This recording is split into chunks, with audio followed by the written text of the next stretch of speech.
Magandang araw, ako si Tutoy Migs at ito ang isang minutong Tutoy Talks. Salamat at umuaraw na ulit, maganda na ang panahon. At habang nag-gym ako, ang dami pumapasok sa isipan ko. Iba siguro talaga pag naarawan, na-realize ko kung gaano natin napakaswerte nasa Kaizen tayo. Iniisip ko yung mga panahon na hindi ko magalaw yung timbangan. Iniisip ko rin na hindi lahat may ganung problema. Iniisip ko na ang hirap mag-meal prep. Na-realize ko, hindi lahat may tinitimbang pang pagkain.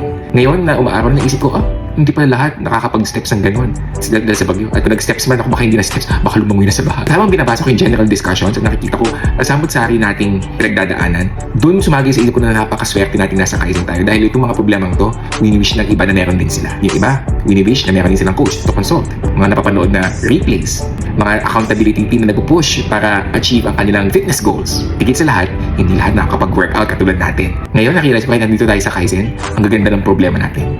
Ang problema natin, paano maging fit. At ito ang isang privilege na marami naggugusto. Napakaswerte natin. Yun lang muna sa akin today. Bye-bye!